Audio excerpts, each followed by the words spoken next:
Hello my dear friend, welcome back to our channel. तो आज की हमारी वीडियो का टॉपिक है trends in wholesaling and retailing. तो एक एक करके दोनों के ट्रेंड के बारे में पढ़ेंगे कि ट्रेंड्स इन होलसेलिंग क्या होता है, ट्रेंड्स इन रिटेलिंग क्या होता है। उससे पहले कुछ ओवरव्यू देख लेते हैं। मार्केटिंग इंटरमीडिएटरीज और middle man in the distribution network are necessary because they perform specialized marketing functions such as buying, selling, transporting, warehousing, grading, sorting, financing, risk taking and disseminations of marketing intelligence. जैसे कि हमने पढ़ा, चाहे वो wholesaler हो चाहे वो retailer हो, तो ये कौन होते हैं? ये मार्केट के इंटरमीडिएटरीज होते हैं, मिडल मैन होते हैं, जो डिस्ट्रीब्यूशन नेटवर्क के लिए बहुत ज़्यादा ज़रूरी होते हैं, क्योंकि प्रोड्यूसर से कंज्यूमर तक गुड्स को पहुंचाने में बहुत ज़्यादा इंपॉर्टेंट होते हैं। और ना कि ये सिर्फ डिस्ट्रीब्यूशन करने में हेल्प करते हैं, लेकिन बहुत अदर फंक्शंस को भी, बहुत सारे ऐसे अदर फंक्शन है जिसको परफॉर्म करते हैं। ठीक है। और साथ ही साथ ये क्या करते हैं, सही टाइम पे सही प्लेस पे एक कंज्यूमर को प्रॉपर तरीके से गुड्स को प्रोवाइड करते हैं। They create time, place, positions and information utility.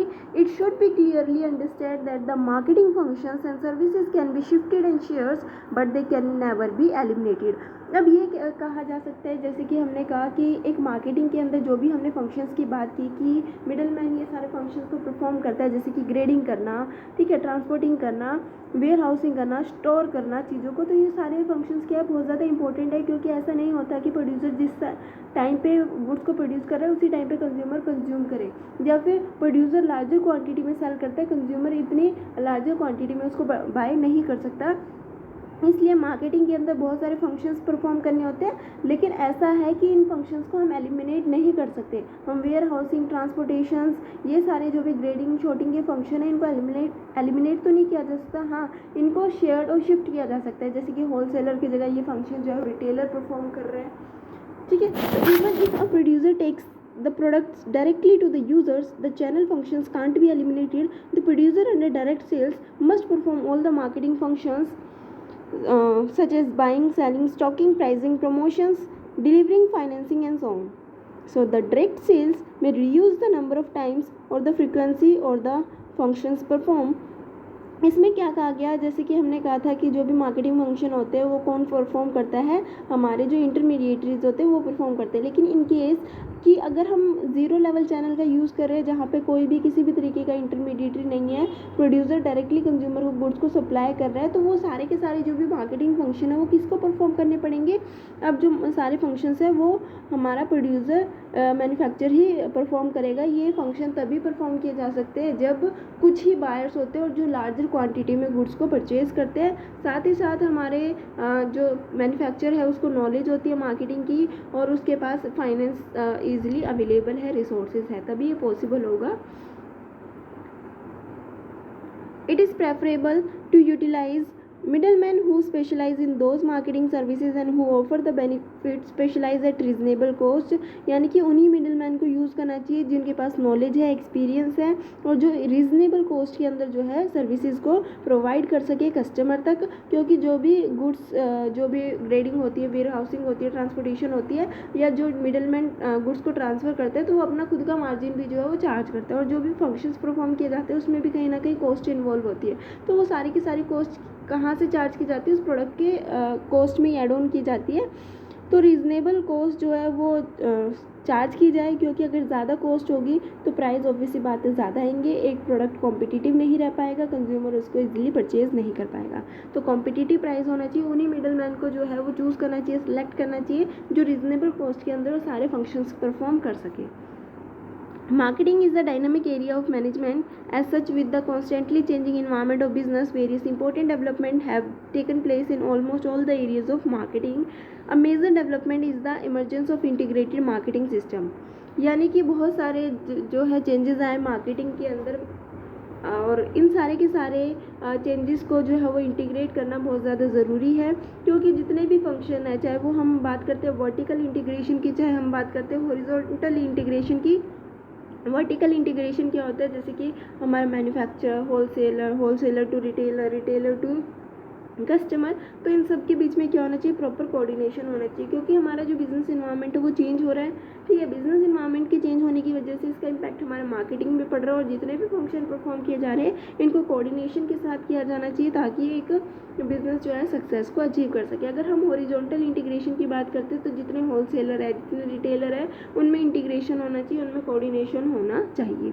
ठीक है, तो vertical integration refer to the coordination between the channel participations at different level, for example coordination between manufacturer and wholesaler, between wholesaler and retailer।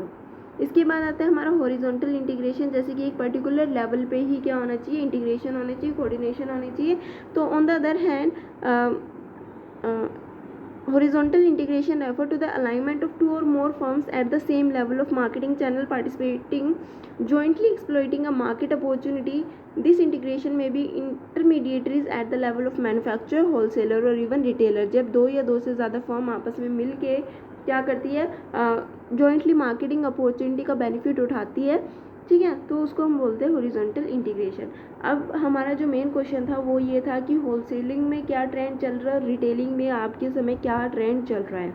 तो सबसे पहले wholesaling के trend की बात करते हैं कि होलसेलिंग में क्या हो रहा है। होलसेलिंग बेसिकली यही है कि जब मैन्युफैक्चरर से एक पर्सन बल्क में सामान को खरीद रहा है और हमारे रिटेलर की रिक्वायरमेंट के अकॉर्डिंग उनको स्मॉलर क्वांटिटीज़ में, स्मॉलर यूनिट्स में जो है वो अवेलेबल करा रहा है। सिर्फ एक रिटेल को नहीं, बहुत सारे रिटेलर्स को। जो हमारा होलसेलर है वो डायरेक्टली कस्टमर से डील नहीं करता। सो क्या ट्रेंड चल रहा है होलसेलिंग का? Progressive wholesaling constantly watch for better way to meet the changing need of their suppliers and target consumers. To achieve this goal they constantly improve their services and reduce their cost.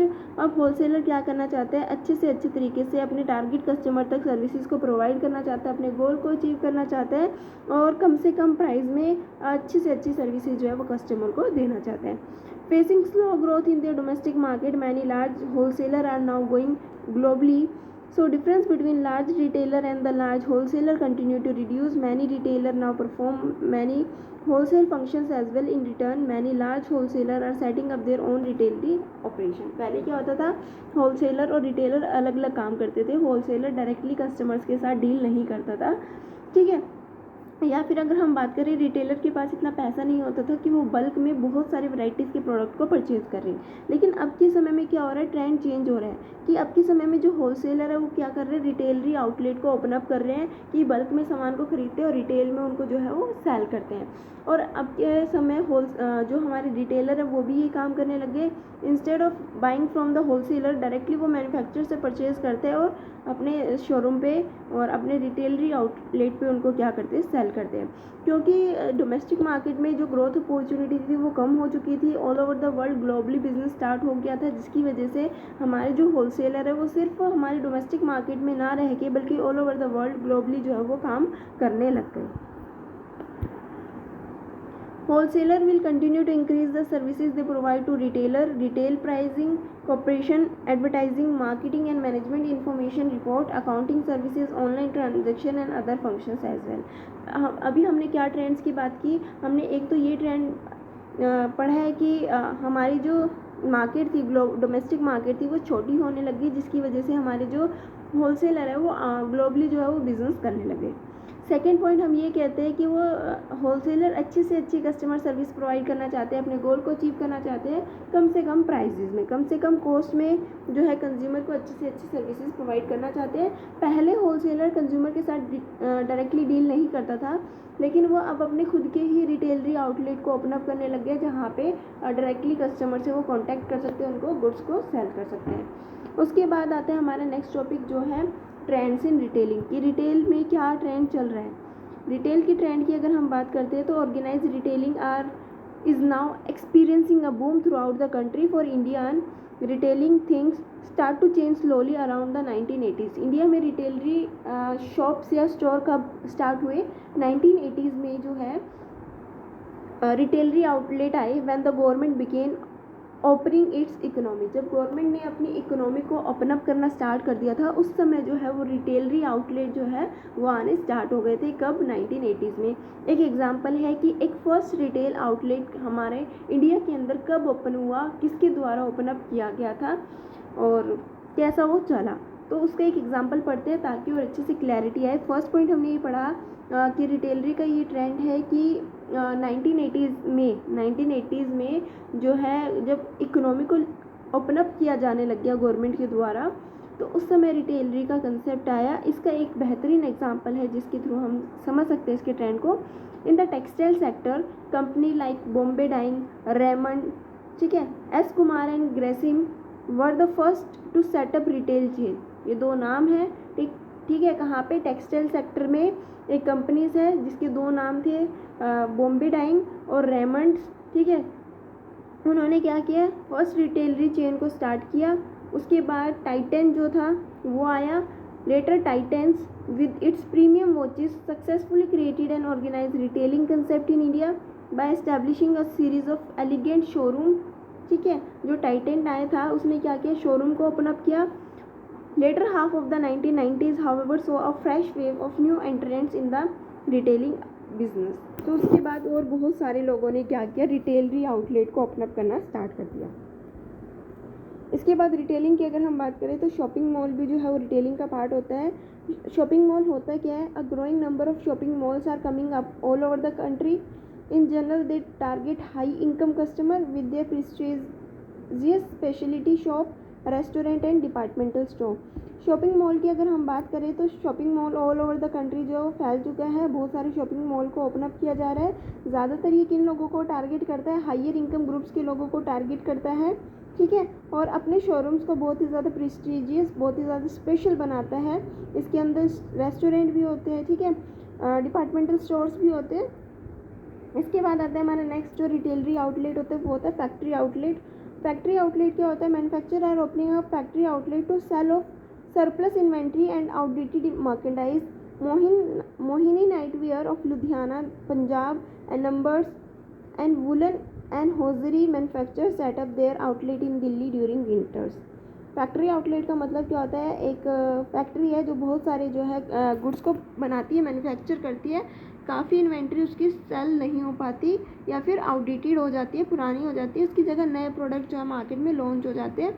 तो अपने पुराने outlet को, अपने outdated जो goods हैं उनको cell करने के लिए या फिर अपनी सरप्लस इन्वेंट्रीज को सेल करने के लिए, क्योंकि अगर वो पड़ी रहेगी तो ख़राब होएगी, ठीक है, और उसमें कॉस्ट इन्वॉल्व होगी। तो इस चक्कर में कंपनी क्या करती है? उनको सेल करने के लिए फैक्ट्री आउटलेट को ओपन अप करती है। इसके बाद आता है non store retailing. Non store retailing क्या होता है? Non store retailing is accelerating at a faster rate than in store retailing. This include direct marketing, home shopping, TV shopping etcetera. जैसे कि डायरेक्ट मार्केटिंग होती है, डायरेक्ट हम store पे जाके सामान खरीदते हैं, तो यहाँ पे कोई स्टोर नहीं है, ऑनलाइन आपको जो है गुड्स मिल जाएगा, ठीक है। जैसे कि टीवी शॉपिंग, होम शॉपिंग, ये तो आप जानते ही होंगे, ठीक है। ये होता है हमारा नॉन स्टोर रिटेलिंग। उसके बाद आता है impact of television technology on shopping behaviour की। जो टेक्नोलॉजी में चेंज आ रहा है इसका क्या इम्पैक्ट हमारे लोगों के जो शॉपिंग बिहेवियर में पड़ रहा है। The way retailers present their merchandise means goods and conduct their transaction are changing. Cable TV channels are used to present merchandise. Videos have replaced catalog list and computer linkage to acquire information and make purchase are on the increase। पहले क्या होता था कि जो भी हम goods वगैरह लेते थे तो पैसे और सामान लेते थे, हाथों हाथ हम पैसे दे देते थे, लेकिन अब ऐसा नहीं होता। अब हमें क्या करना होता है? सामान ऑनलाइन हमें मिल जाता है, हमें मार्केट में जाने की ज़रूरत नहीं होती है, घर बैठे हमें सामान मिल जाता है। पहले जो होती है हमें क्या आती थी? लिस्ट वगैरह भेजनी पड़ती थी सामान के लिए, लेकिन अब जो है हमें कंप्यूटराइज जो है इंफॉर्मेशन मिल जाती है, अवेलेबल हो जाती है, जिसकी वजह से जो है परचेज़ बहुत ज़्यादा बढ़ चुकी है। उसके बाद आता है multiple channel retailing. Multi channel retailing का मतलब क्या होता है? Traditional stores based and catalogue retailer are placing more emphasise on electronical channel and evolving into multi channel retailers because they can reach new market and overcome limitation posed by the traditional format. पहले क्या होता था?